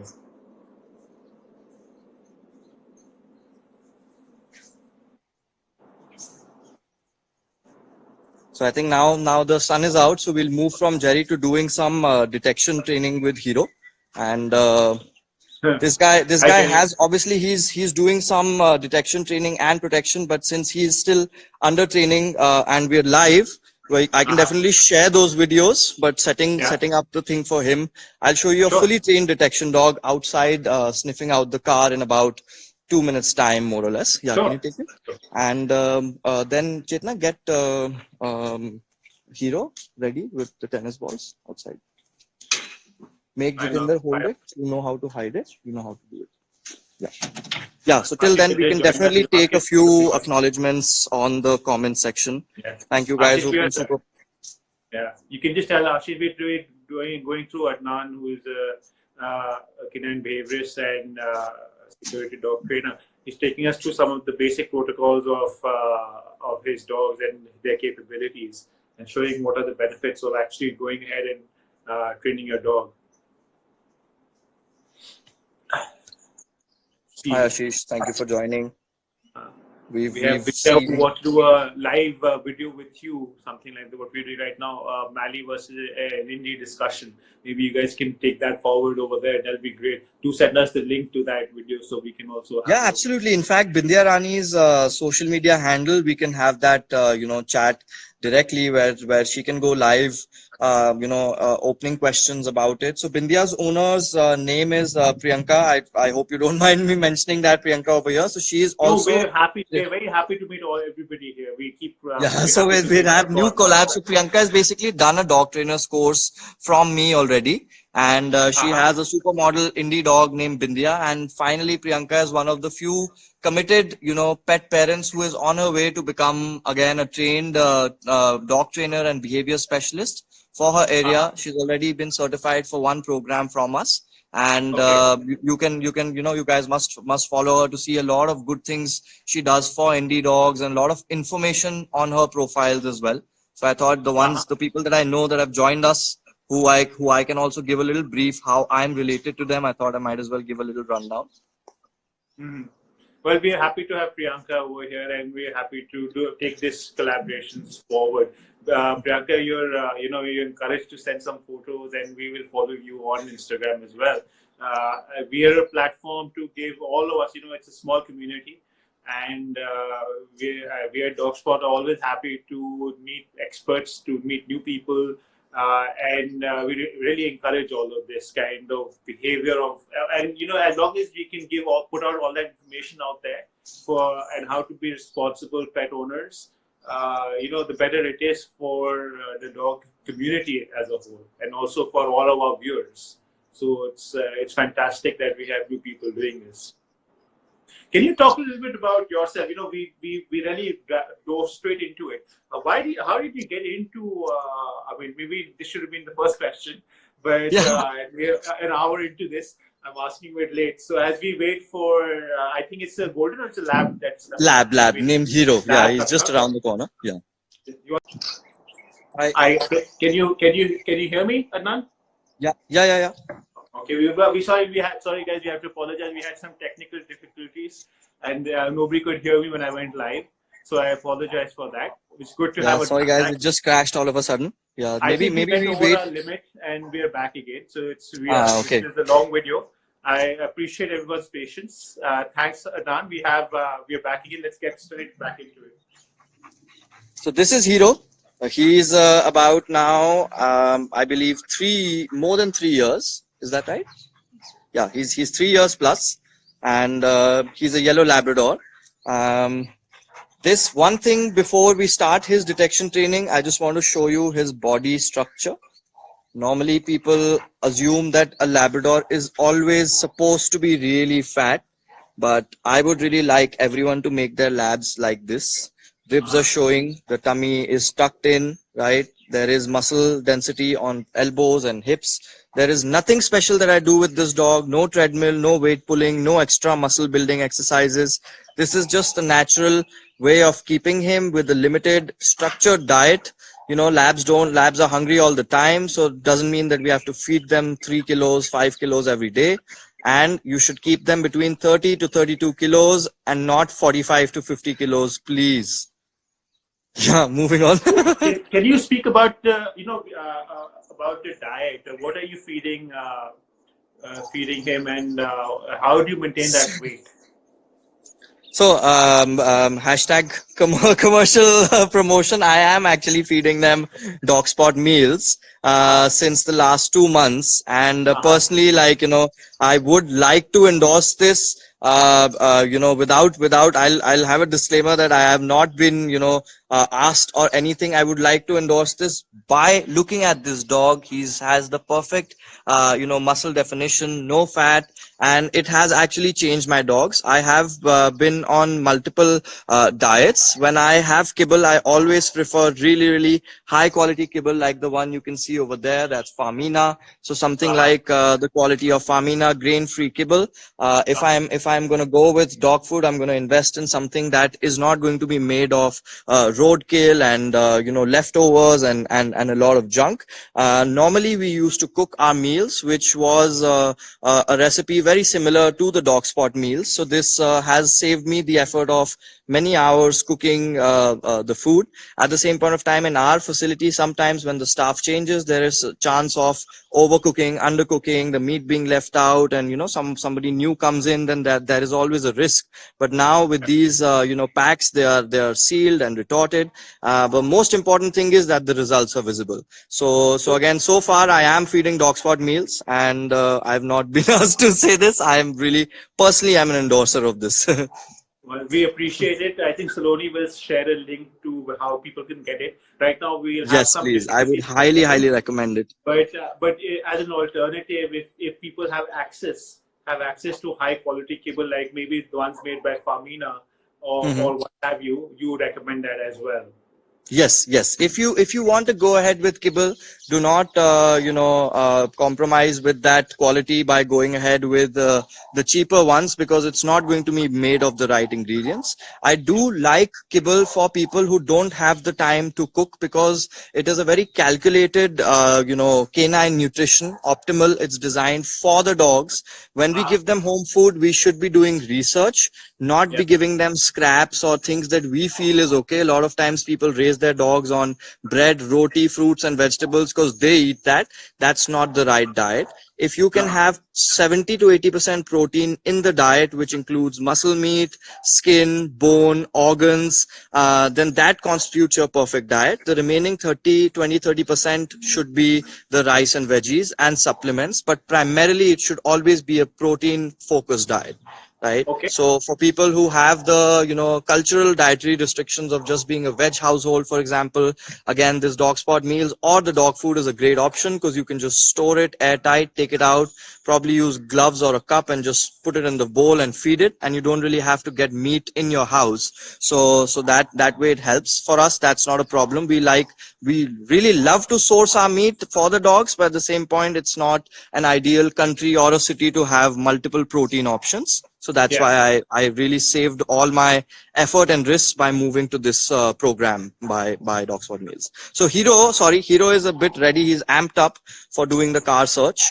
And Uh-huh. normally I do the hiding of the scent, but Chetna has already done that, and she's the one who's going to be doing detection with this dog. Can we start a little from far? Yes. So basically, right now we have not hidden any particular scent. It's just the scent of a toy, right? And normally we do explosive training, so we have to source either synthetic scents or real scents of bombs. Real scents is obviously not that easily available, Uh-huh. like gunpowder, TNT, bullet casings, and all of those things. Uh-huh. So, but we always like to do a foundation with finding a ball or a Kong toy. So Mhm. anyone in their house can do it, literally. So this is how sniffer dogs in hotels and stadiums should be working. Look at the tail, look at the eagerness. When you Yeah. visit in India hotels, and if their tail is down, if they're not sniffing themselves, if they're not hunting themselves, and this, he has found the toy. So this is the sign that the dog has found the toy. This Wow. is a totally pure positive, no force, no Yeah. pressure based training. And Uh-huh. this is how more or less we do scent work and sniffer dog training. whatever the substance might be. It could be searching for bombs, for drugs, for cash, for other contraband, let's say for Australia or New Zealand, exotic Uh-huh. animals or fruits. It can be any scent, right? Yeah. I think your camera is turned. So Hero is also, I see that Robin from Holland has also joined in. So I want to give a little shout out to Robin. He's a security dog trainer and handler from Holland.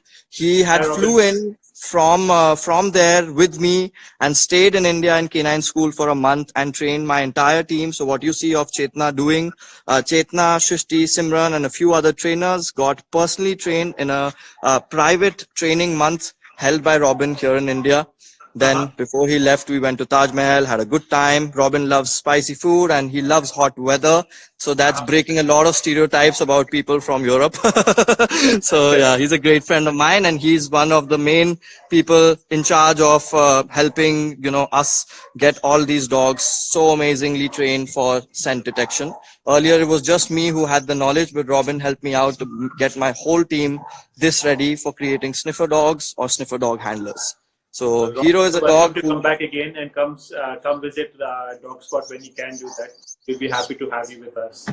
absolutely. Robin is like a fantastic. He loves India, in fact, and he's always keen to join in.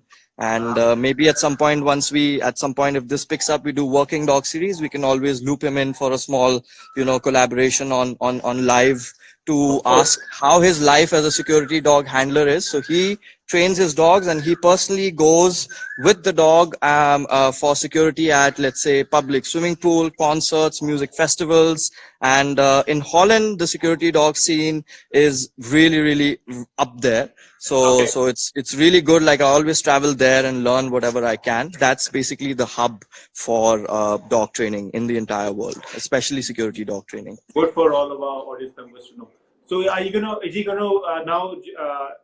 Hero's gonna show us another one of his. He's gonna find something else again right now. Yeah, so basically there's three different type places that Uh-huh. we are hiding the thing that he needs to find. Uh-huh. And we're not going to, I'm not going to know it. And only Chetna, because she's hiding it right now, knows it. But Uh-huh. Hero doesn't know it. He has to use his nose to find it. Now, this is Okay. one thing I want even day-to-day pet owners to start doing at their homes. Maybe not in Uh-huh. their car, but in their rooms. Play with the toy and hide it somewhere and let your dog search for it. Start easy. Obviously, this dog is a pro. As you can see, he can crawl under the engines and in the really, really tricky places, right? So Yeah. now, as soon as he finds it, he sits or he lies down and he aims with his nose where this Oh, wow. toy So is. So this is what that we is the sign. That's the sign that that is he's the found sign something. that he has found the bomb, basically. Uh-huh. Right now, it is a tennis ball that we are working with. I Uh-huh. can't work with live sense in a live video Uh-huh. because it takes, you have to be very careful with the gloves and treatment and training and everything. But Uh-huh. this is what we call in the sniffer dog training. It's called indication. So the Okay. dog, when they find the right scent, they will Uh-huh. indicate that they have found it by Uh-huh. either sitting. For bombs, they have to sit or lie down and aim their nose straight at the smell. For Okay. narcotics, it can be scratching or barking. But Okay. obviously, for finding bombs, if we have a dog who barks when he finds a bomb, it Yeah. obviously is not the right indication. So, Good trigger. sniffer dog training in itself is, for me, probably one of the most beautiful trainings because it lets the dog do the stuff and you're not commanding the dog much, except you're just asking him to search and they do the magic. Secondly, it has to be done totally positively. You cannot yank on the leash. You have to let the dog use his nose in total freedom. If the dog is under stress, he's not going to breathe calmly. He's going to hold his breath. So Yeah. obviously, a lot of sniffer dogs that we see out here in India, they're always under pressure. So trust me, they're not going to be able to sniff and find, even if they were trained well before. Till Yeah. they're not wagging and this keen to search and hunt, right? They're not going to be able to find the substances, and they're just literally being used more or less as eyewash, so to speak. So So sorry, I barely couldn't sat catch up down. with this. So as soon as he found it, now Chetna's confirming if that's where the scent is. And Yeah. during training, as soon as the dog finds it, we always reward them with food or a ball. Ball is always easier. So even if a dog is well fed, they can train throughout the Uh-huh. day No problem. And this is obviously something that requires, the dog to be really fit, really mentally happy, really able to do it. But day-to-day search activities, I would suggest people during lockdown to start doing with their dogs. Make Yeah. them start searching and hunting for food before their meals. When you play with the toy, play a few times, then suddenly hold your dog's collar, show the toy, hide it somewhere, pretend that you hid it in 3 places, just how you would play with a toddler, right? Yeah. This is basic step that I'm giving for free, more or less, for detection, that everyone can make their dogs at home into a easy, fun sniffer dog, so that whenever you feel your dog is getting bored, frustrated, aggressive, don't feed them for free. Instead, make them, search for their food or search for their toys, basically. Uh-huh. So So there you that's go. That's a that's great tip. That's a pro tip by Adnan about what do people do right now, especially during all this lockdown and quarantine, is that you can employ and you can mentally stimulate your dog, and the reward is the food. That is their daily meals. Maybe you guys can employ that and tell us how it worked out for you guys. Maybe you can share some photos or videos of that to dog right. spot, and maybe Absolutely. Yeah, we yeah. can. I was also seeing something, Adnan, that you were. There's a reward that the dog gets every time there's a successful detection. So can you Yes, speak about absolutely. what is the reward about that? Because that's something that you So that we haven't discussed. So all of my training is always science based and reward based. And I Okay. keep my learning about dog training not only limited to dogs, but I also learn about training other animals and even how it can be utilized in humans as well. So Uh-huh. primarily, same as humans, when they have learned for years to do some work, you Uh-huh. have to pay them when they do it right. Yeah. And there are times when, in case they don't do it right, or they don't show up, or they don't deliver, you have to cut their salary. It's very, very simple. It is Mm-hmm. not always in our culture right now. Dog raising is mostly let the dog do what he wants, feed him, raise him, pamper him, and then once they're wrong, start threatening them, then start hiring help, then start seeing the problem. So this kind of, what we like to say, reactive upbringing, that first let the problem happen and then worry about it. It's much Uh-huh. better that every day your dog is going to be fed, it's going to get its salary, so to speak, from us, right? So why should we give it to them for free? Why don't we let them learn one nice behavior or a command or an activity, so that they can yeah, get Zion. So that they can really have a very fruitful life. It is not necessary that these dogs have to go out and work somewhere. I am happy Yeah. for my dog who stays 15 years in my house, but he Uh-huh. still has a job. Maybe he can sniff out a hanky and find a missing person. Maybe he can protect my house. Maybe he can just find his own food and his own toys. Our Mm-hmm. end goal is that if the dog is happy, he is tired, he is calm, there will be no behavior issues. That is what Yeah. the one of the main things we are facing with people getting in dogs. That yes, they love the dogs, they bring in the dogs, they pay for them, they buy them things, but they wait for behavior issues to happen, and then they start learning. Then they start, so I mean, again, like this is something very personal to all of us as trainers, that they see training as a luxury, right? They Yeah. see it as a worst case scenario. And one of Yeah. the main things is that because people find trainers to be cruel or criminal or brutal or hitting the dog. And that's another thing, that because there is no certificates before we started this thing over here, and there's many other institutes now who are certifying in the last few years, Yeah. there was no regulation. So anyone who would ring your doorbell with biscuits in hand or a chain in hand, you would feel that they're a trainer, because we Mm. wouldn't know any better. And the trainers would have started from just walking dogs, and they realized that if they yank the leash a lot and they threaten the dog, they stop doing that behavior for that time frame, basically, right? Yeah. So that's not what training is. That's extortion, or that's threatening, or that's how we Yes. like to say, how mafia over here behaves, or anyone who bullies us, basically. So Yes. learning can only happen if we get something out of it, if we Yes. enjoy it, if we are happy to do it, right? You're And talking the a lot about positive training. Absolutely, absolutely. Every training, everything out there in terms of dogs is always, dog is going to learn anything new always positively, never through threat or force or compulsion. When the training gets really advanced, when the dog is very, very well versed, this is Zion, by the way, I'll start talking about him in a bit. So when the Uh-huh. dog is very well versed with the training after a year or two of regular work, then you can Uh-huh. start adding some corrections when the dog makes some mistakes. So it's almost like 5 to 10% corrections are obviously necessary to ensure that the dog doesn't take us for a ride, but Uh-huh. mostly for raising a pet, it always needs to be done positively. Now the thing is that if Well you said. have given them all the rewards and treats and food and love for free, then there is nothing that they live for, there is nothing that they will respect you for. They're not Uh-huh. going to work for you or obey you or follow you, and plus they Yeah. will not even like you as a companion. Right? Mm. People say my dog doesn't respect me. I buy him a lot of food. But how did you give him the food? Just opened the bag, threw it in the bowl, and got rid of the whole scenario. Right? Yeah. So how is it's not a dog's not a complicated being who's like, hey, I pay your bills, so you are forced to respect me kind of a logic. And that, culturally we've had here in India for quite a bit. You Yeah. have to respect the elders no matter what. And all dogs are not going to be trained this way. They are Yeah. going to be trained if person who gives them the food, one who gives them the toy, the one who walks them, plays with them, works with them, Yeah. the dog's going to listen to those people and respect those people, right? You're right. If you hire somebody to walk your dog, somebody else to feed your dog, somebody else to train your dog, and you just come back home and cuddle, and then if you want to call us and say your dog doesn't respect you, I'm on the dog side basically.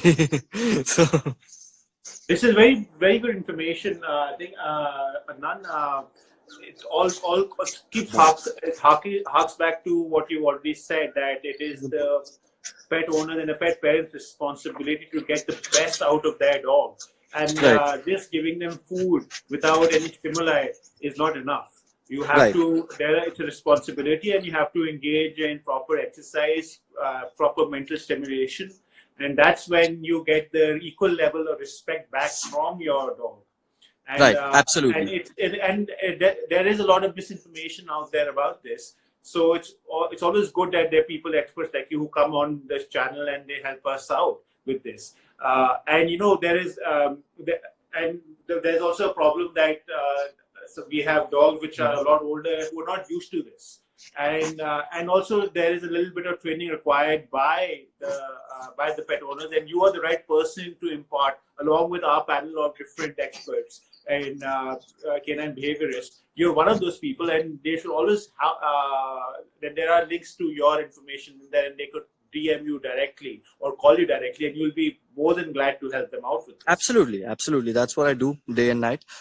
So this is Zion, by the way. This is the father of Jerry.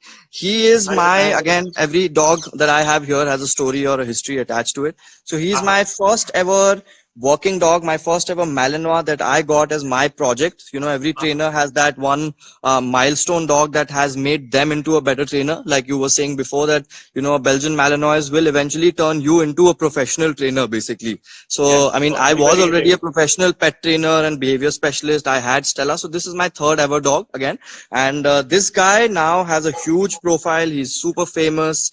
He's got multiple national awards. He's a KCI champion as well. I just took him out in Wow. confirmation also. He is Uh-huh. again fully trained for bomb detection. He is my personal protection dog. He's my personal therapy dog as well. Like I told you, he does hugs on command.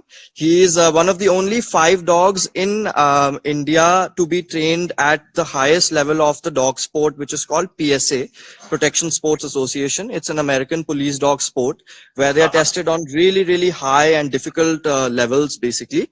And there are only 6 dogs and only 5 handlers in India who are at that level right now.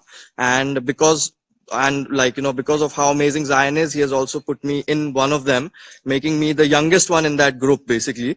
And Wow.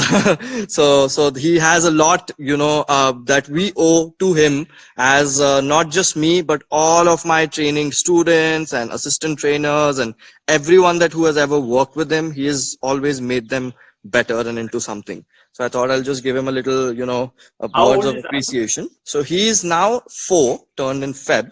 And Uh-huh. he already has, again, as you know, he's 2 of his sons are in Punjab police right now.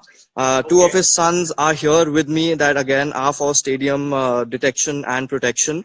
Then he's father of about 11 kids.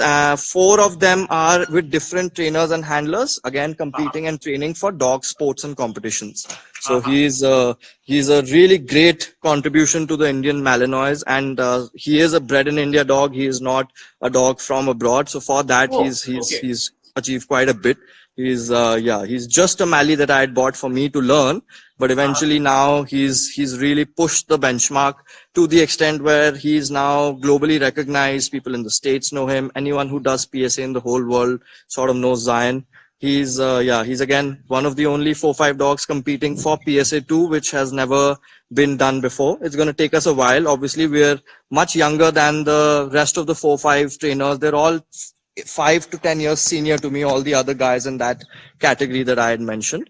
Most of them have been training for 20, 25, 18 odd years. So I'm the youngest and the least experienced, so to speak, with 5-6 years in my wish you back. the best.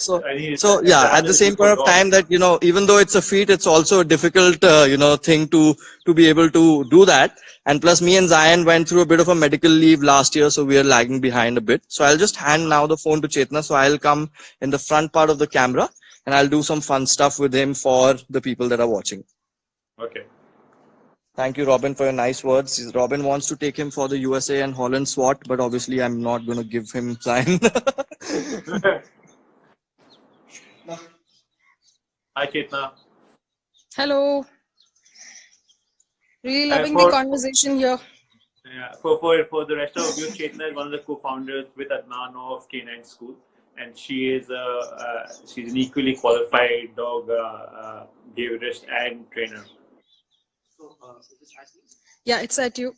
Thank you so much. Now, so I can't see what's going on. I'll just stop. Robin, please send us a photo of Dennis if we would like to see that.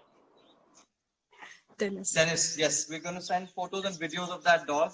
With the help of Robin, we have successfully deployed him for someone's private protection, and that client was having a lot of property issues. Their property was being claimed and raided, and you know how in India the property mafia works. So Dennis is now successfully protecting a lady and her senior mother from their houses being snatched and their property being raided. And again, with the help of Chetna, Robin, and the entire team, Dennis is able to do that. Also with the entire team of Wolfmaster K9, where we sourced him before the training. So yeah, I'll start with Zion. He does some nice obedience. I'm not going to show him the toys. I'm just going to work with him. Let's see what all he can do. Again, all of us are in vacation mode, so please forgive us that it's not that clean. Zion, come.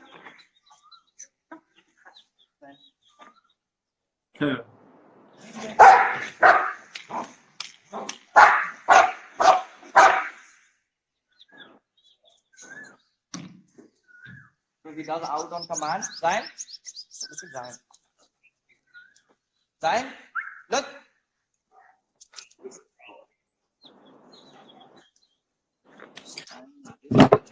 Zion, heel.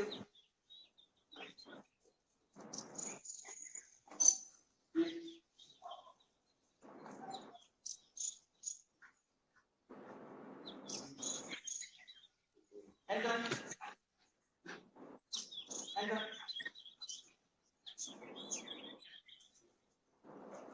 Heel. Heel. Heel. Down. okay. Can you take us to what's actually happening right now? All right. So basically, Adnan is demonstrating commands at a distance where Zion is supposed to heel with him, do the sit down, but he doesn't have a leash and he's not near him. It's everything at a distance. So it's an advanced way of training dogs to be able to do things even though you're not in sight or if you're away. Wow. Sorry, I just rumbled a lot, but I hope that made a little sense.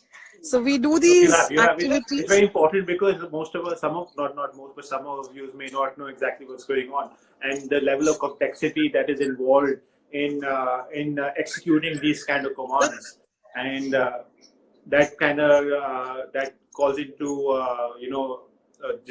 that's entirely what Adnan's capabilities and your capabilities over here. Yeah. So here Zion is demonstrating another command with Adnan. I'll just grab the phone back really quick. This is me again. So I thought that since I've done the obedience demonstration, I can do a little quick demonstration tip of what people can do in their homes. Since I have a dog right in front, I'll show you what it is. So I'll explain it right now.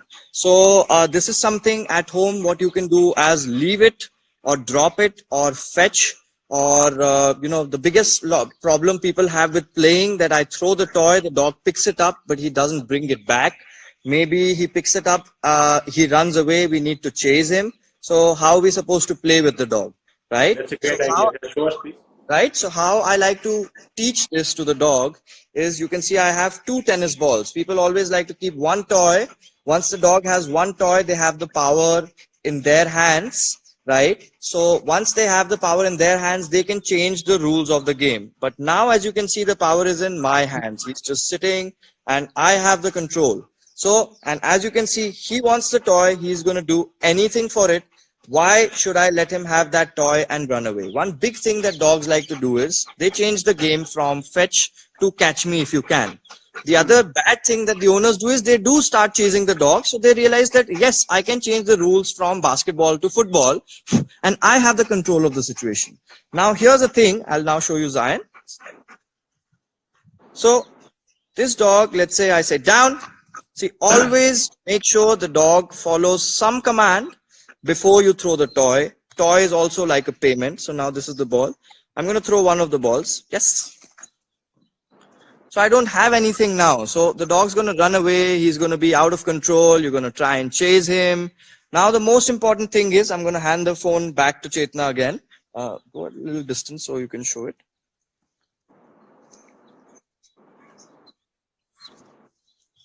So now what I'm going to do is, I have the other ball in my hand. And this is something that I want to teach the people. That's not how I do it. But you just show this ball to the dog and you just keep catching it, right? The dog will automatically going to come back to you. The moment he does, right, you ask him to out the other ball. Right, out. Right. Look. So this command is in Dutch. It's an out command, which is LOS, look. Look. Right. Look. So the moment he outs this ball, look, and you're going to reward him with the other ball. Right? So this way you always have the control in your hand. Right? Yeah. Bring the ball. Again, you can ask him to look for where the ball is. He brings it to you. Out. Look. The out is not his command. I was just trying. After the out, look.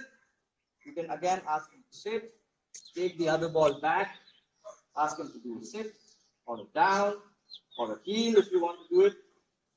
Right? Once he's done the behavior that you want, say yes and throw one ball. But you always have the power in your hand because you have the other ball with you. If you didn't have this, now the dog's going to take you for a ride, going to run around. You're going to get bored of the game. You're going to stop playing with your dog, and then your dog's going to get frustrated.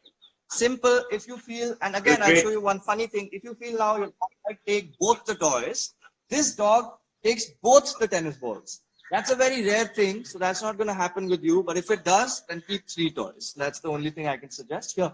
So now Zion, how he can go and pick up 2 tennis balls on his mouth. That's a circus trick that we're just going to show.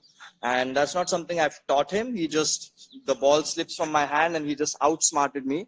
That's why Mallies are not for everyone. You can see how he's just got both the tennis balls. Yeah. So he just keeps playing with his. Robin, you have to show us photos of 3 in your Dutchie's mouth. Wow, look at that. Smart dog. He just has, I think it got zoomed in by mistake. So obviously, this dog has tried to outsmart me, and that's not going to happen with everyone. For him, this is like, I don't know, like coffee or crack or something, like it's his addiction basically. So for this kind of case, I can have 2 more tennis balls with me at all times, and I just let him do it because I do dog sports, so I always have to keep my dog amped up and motivated and winning. And if he's always defeating me and he's always confident, and I try and create a lot of confidence based behaviors. If he feels he can win against me as well time to time, then they do really well in dog sports and competitions because they have that level of confidence, right? And it gives him that If motivation you'd to like, go I ahead. can always show Zion's active defense and aggression as well. If at all you think that would be fine, I can hold him on a leash. Again, I'll Why hand don't the we, Adnan? We have a lot of viewers also. We've gone 1.5 2 hours we have spent doing this. We have to right. have something. Vinny, can you speak about what Chetna will be doing with us tomorrow a little bit? Yeah, so I'll bring Chetna into the frame again. Chetna, kahan below? I don't know where she's gone. So yeah, so Can you talk a basically little bit about? Yeah, go ahead. So basically what we had thought about is that we will split the few activities to teach, and I think we'll plan out a few live activities that Chetna will do, very basic with the dogs, that she will probably send the dog to the place, to a bed, how to do it, how can you do it in the convenience of your home, and then again very simple stuff like heel position. As I said, that probably put the face into the collar, into the muzzle, and we'll hold the camera and she'll do some demos and everything for that. And again, while there's questions going, we can always answer those side to side, but tomorrow we can always try and focus a little more demonstrations about how people sitting in their homes, what all they can do, what all behaviors they can create, what all fun they can have with their dog without thinking of it as really rocket science or something very complicated basically. I think that's a great idea because what all you're demonstrating right now in front of us is slightly more advanced. Advanced, yes. This is something not everyone can do. Yeah, and right? it takes Except time. the outs, except the out command and the fetch. There is, these things obviously take many years to manage.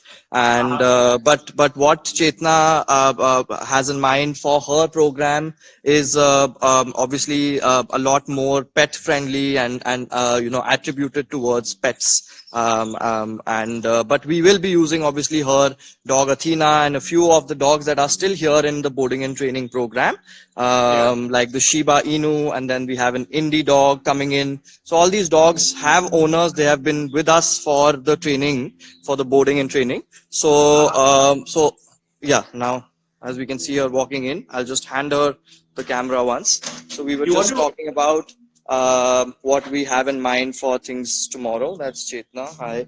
So we'll just hand her the phone so I can take the balls from my dog's mouth, and she can just talk about how we'll cover things tomorrow with the Shiba Inu. Again, we'll introduce Shiba Inu. That's a Japanese breed. We probably have the only one of that breed with us, like the only Shiba in India, I guess, straight from Japan.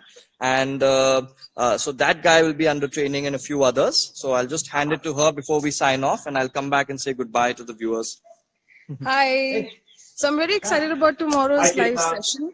Hi, Chetna. We're really excited to have you tomorrow. You're going to be doing slightly more basic commands for most of us amateur pet owners right now, and not advanced level stuff like what you guys has been displaying right now. So we're really happy to have you tomorrow. We're going to have for all our viewers, we're going to have you here around the same time, 2:30 p.m. We're going to have Chetna, and she's going to help you guys out with slightly more manageable commands, which all of us can actually directly benefit from during this period. And I really encourage all of our viewers to check out our channel tomorrow at 2:30 p.m. and also to subscribe to Canine School so that you're up for and it's Canine School is the Instagram handle. Chetna, do you have your own handle? Yeah, my handle is called Chetna Malik, and if you just log into Canine School India, you will find my handle somewhere in one of the photos.